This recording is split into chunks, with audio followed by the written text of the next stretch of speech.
Belum genap setahun, kursi Menteri Keuangan di Kabinet Merah Putih berganti nahkoda. Sri Mulyani resmi digantikan oleh Purbaya Yudisadewa. Nama Purbaya mungkin belum begitu akrab di telinga publik, tetapi rekam jejaknya di dunia ekonomi dan pemerintahan cukup panjang. Publik pun menaruh perhatian besar pada posisi Menteri Keuangan tersebut. Wajar saja, karena kementerian ini memegang kendali utama atas keuangan negara. Purbaya sebelumnya menjabat sebagai Ketua Dewan Komisioner Lembaga Penjamin Simpanan sejak 2020. Ia juga pernah menjadi deputi di Kementerian Koordinator Bidang Kemaritiman dan Energi, staf khusus di Kementerian Koordinator Perekonomian, hingga deputi di Kantor Staf Presiden. Dari sisi akademik, Purbaya meraih gelar master dan doktor di bidang ekonomi dari Purdue University, Amerika Serikat. Kini, Purbaya memikul tanggung jawab berat. Tantangan yang dihadapinya tidak main-main. Ekonomi nasional masih penuh tekanan. Pendapatan negara seret, sementara rencana belanja pemerintah pada tahun 2026 dipatok hampir 3.800 triliun rupiah.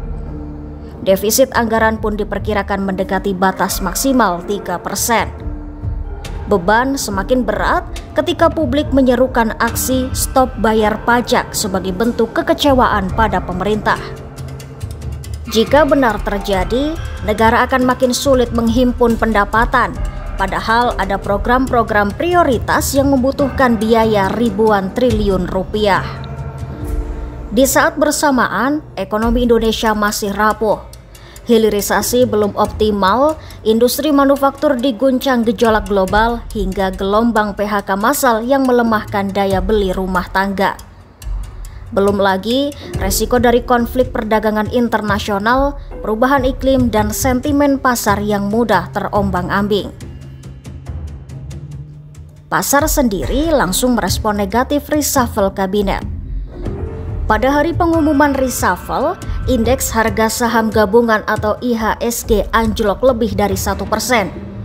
Itu artinya Purbaya harus bergerak cepat mengembalikan keyakinan investor dan menjaga stabilitas ekonomi dalam negeri.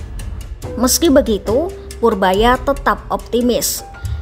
Ia menilai dalam 2-3 tahun ke depan, pertumbuhan ekonomi bisa mencapai 8% asalkan domestic demand atau konsumsi dalam negeri tetap terjaga.